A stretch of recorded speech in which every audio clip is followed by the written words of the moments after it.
Hello everyone, सभी को मेरा नमस्कार। कैसे हैं आप लोग? आज शनिवार है और आज मैं पढ़ रही थी हनुमान चालीसा। तो हनुमान चालीसा तो मैं हमेशा पढ़ती हूँ, पर मैं उसको मन में पढ़ती हूँ। तो आज मैं मम्मा को सुना रही थी। तो मम्मा को जब मैं सुना रही थी तो मैं इसे ज़ोर ज़ोर से पढ़ रही थी और बहुत आराम आराम से एक एक लाइन पढ़ रही थी, ताकि उनकी समझ में आ जाए और उन्हें अच्छा फील हो। तो उनको सुना तो, लेकिन जब मैं ज़ोर से पढ़ रही थी तो उससे मेरा फ़ायदा ये हुआ कि वो मेरे कानों में भी बराबर पड़ता रहा, क्योंकि मैं मन में पढ़ती थी तो कानों में नहीं सुनाई पड़ता था। इसीलिए अगर आप मैनिफेस्टेशन में भी देखेंगे तो हम कहते हैं कि अपने पांचों सेंसेस को यूज़ करो, तो जब आपके वो कानों में भी सुनाई पड़ना चाहिए। तो आज मुझे, जब मैंने इसको बोल बोल के पढ़ा, तो मुझे एक अलग ही इमोशन आया उसके लिए, मतलब अलग ही श्रद्धा भाव जागृत हो रहा था। तो कुछ एक दो लाइनों पे मेरा ध्यान ना जा रहा था, उसके ऊपर बार बार जा रहा था, और मुझे वो पढ़ते पढ़ते भी ध्यान आया। तो अब मैंने सोचा कि अब इसके बाद, इसीलिए लेट भी हो रहा है रात का, लेकिन फिर भी मैंने सोचा मैं आपको ये वीडियो करके बता दूं कि हनुमान जी को बहुत चैलेंजेस आए उनके रास्ते में। जब उन्होंने प्रभु श्री राम के कार्य किए तो उनको रुकावटें तो उनकी बहुत सारी थी, लेकिन उन्होंने वो सारी रुकावटें पार कर ली। कारण उसका यही कि उन्होंने वो सब कुछ रुकावटों को उन्होंने रुकावटें नहीं समझा, उन्होंने उसको एक अपॉर्चुनिटी में कन्वर्ट कर दिया। प्रभु श्री राम की उसमें महत्ता स्थापित कर दी हर चीज़ में। जब वो लंका गए तो उन्होंने बहुत सारी आई, सुरसा के मुंह से लेके समुद्र पार करने से लेके विभीषण के घर तक सब कुछ उन्होंने, लंका जलाई उन्होंने, सब कुछ उनको आया। तो उसमें एक सेंटेंस था कि जो उनको चैलेंजेज आया, जैसे हम लोग थोड़े से चैलेंजेज आए ना तो हम कहते हैं भगवान ने ऐसे क्यों किया, हम कैसे करें कैसे करें, क्योंकि हम लोग पूजा तो करते हैं पर रिचुअल की तरह करते हैं पूजा। तो अब जब इनका क्या है कि भगवान जी ने हमें क्या बताया, हनुमान जी ने, कि उतना उन पर मतलब इतनी श्रद्धा है कि मतलब उस पर, जैसे अभी हमें, मुझे ये मतलब विश्वास, कैसा विश्वास, ऐसा विश्वास नहीं कि सिर्फ बोलने के लिए विश्वास है। विश्वास ऐसा जैसे कि मान लीजिए अभी मैं रात को सो रही हूँ तो ये डाउट नहीं है ना मन में कि मैं सुबह उठूँगी, हाँ मैं उठ जाऊँगी, अच्छा मैं सुबह कर दूँगी। जब मैं ये काम कोई किसी को कह रही हूँ कि मैं सुबह कर दूँगी, तो इसका मतलब मैं इस विश्वास से सो रही हूँ, जबकि मुझे पता थोड़ी है कि मैं सुबह उठूँगी, किसी को नहीं पता ना। लेकिन अगर मैं ये कह रही हूँ कि अच्छा ठीक है मैंने अब इतना कर दिया, मैं बाकी काम कल कर दूँगी, तो इसका मतलब कल मैं हूँ यहाँ पे, मतलब मैं अपने विश्वास से ये कह रही हूँ कि मैं कल को उठ के कर दूँगी, मैं कल उठ पाऊँगी, है ना। तो ये मैं किसी को पूछने नहीं जा रही हूँ, लेकिन मुझे मन में सबकॉन्शियसली इस चीज़ का विश्वास है कि मैं सुबह उठ जाऊँगी। तो हम सुबह उठ के अपना काम कर लेते हैं, क्योंकि वो हमारे बिलीफ सिस्टम में, हमें उसके लिए कोई डाउट ही नहीं है, कि मतलब आ ही नहीं रहा है, वो फियर ही नहीं आ रहा कि मैं सुबह उठ के कर लूँगी। लेकिन हमें जब कोई और वैसी चीज़ें करनी होती है तो हमें डर आता है मन में, हम उसी को फिर मैनिफेस्टेशन हम कहते हैं। अभी हम सुबह उठना है, ये मैं मैनिफेस्ट थोड़ी ना कर रही हूँ, ये तो मेरे को ऐसे ही पता है मुझे कि मैं तो उठूँगी सुबह, है ना।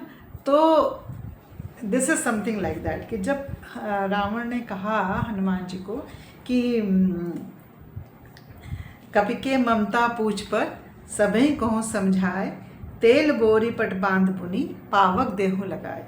मतलब रावण ने कहा कि बंदर की जो ममता होती, कपि मतलब बंदर, हनुमान जी के लिए कहा उन्होंने कि कपि के ममता पूछ पर, कपि की जो ममता होती है, प्रेम होता है, वो उसकी पूंछ पर होता है। तो मैं ये सबको समझा के बोल रहा हूँ। तो तेल बोरी पट बांध पुनी पावक देहु लगाओ, तो उसमें जो तेल की बोरी है ऐसे लपेट के पूंछ में उसकी, क्योंकि उसने पूंछ को उसकी आग लगा दो। तो जब उसने ये कहा कि जब पूंछहीन बानर तह जाएं तब सठनिज नाथ ही ले आए, तो जब इस बानर की पूंछ जल जाएगी तब ये अपने स्वामी श्री राम के पास जाएगा, फिर उनको लेके आएगा। जिनके कीन से बहुत बड़ाई देखूं मैं तिनके प्रभुताई। तो रावण को अपने घमंड में वो कह रहा है कि जिसकी इसने बहुत बड़ाई करी है, मैं भी तो देखूं उनको कि अभी वो क्या कर पाएंगे, जब मैं उनके इतने चहेते उनके दूध की पूंछ ही जला के भेज दूंगा। बचन सुनत कपि मस। तो हनुमान जी परेशान नहीं हुए कि मेरी पूंछ जल जाएगी। हनुमान जी को ये नहीं पता है कि वो भगवान है उस समय, लेकिन हनुमान जी को ये पता है कि उनके लिए भगवान की सत्ता काम कर रही है, प्रभु श्री राम की जो शक्ति है वो उनके लिए काम कर रही है। हनुमान जी को ये नहीं पता कि मैं भगवान हूँ, हनुमान जी को ये पता है कि प्रभु श्री राम की जो ऊर्जा है, जो उनका आशीर्वाद है, जो उनकी सत्ता है, जो उनकी शक्ति है, वो मेरे लिए काम कर रही है। बचन सुनत कपि मन मुस्काना, यह वचन सुन के कपि मन मुस्काना, मतलब वो हनुमान जी, कपि मतलब हनुमान जी बंदर, वो मन में मुस्कुराए। भई सहाय सारद में जाना। वो कह रहे हैं कि प्रकृति मेरे अनुरूप हो गई है। मतलब सोचो इतना बड़ा चैलेंज है, जब उनकी पूंछ में आग लगाने जा रहे हैं और वो ये कह रहे हैं कितना विश्वास है उनको कि मेरे साथ सब अच्छा ही होगा। तो जब हम बात करते हैं किसी चीज़ को पाने की या हमको जो कुछ चाहिए, तो हम क्या इतने विश्वास से ऑपरेट कर रहे हैं? वो इतने विश्वास से कह रहे हैं भई सहाय सारद में जाना। मतलब वो ये कह रहे हैं कि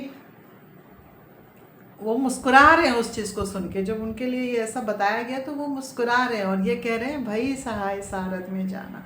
मतलब प्रभु प्रकृति ये सब मेरे अनुरूप है, मतलब सहायक कर रहे हैं मेरे काम में। मेरा काम क्या है? लंका में आना, सीता जी का पता लगाना और रावण को राम की शक्ति के बारे में एहसास कराना।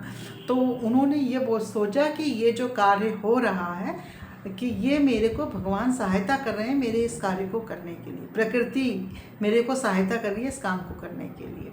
तो इसीलिए उन्होंने उस काम को वो अच्छे से कर पाए और उसको, नहीं तो अदरवाइज़ उन्होंने थोड़ी ये सोचा था पहले से कि मैं लंका को जला के आऊँगा। लेकिन जब वहाँ पे जो इवेंट होने लगे, this is what is wisdom is, कि जो वहाँ पे इवेंट होने लगे उसमें उन्होंने तुरंत ऐसे डिसाइड किया कि अच्छा ये मतलब जो भी कुछ हो रहा है ये, और उनका प्लान नहीं था ये, लेकिन उन्होंने कहा जो भी कुछ हो रहा है इसमें मुझे प्रकृति सहायक हो रही है मेरे प्रभु का काम करने के लिए। तो पहली बात इतना विश्वास, उस समय मोमेंट पे विजडम, और फिर उस एक्शन को करना, वो उनकी सफलता का कारण बना। तो आई होप मेरी इस लाइन से आप समझे होंगे। तो जब मैंने आज ये सुंदरकांड पढ़ा, पाठ किया, तो मुझे ये भाव आया, तो मैंने आप लोगों के साथ शेयर किया। आज के लिए इतना ही। Thank you so much. जय श्री राम।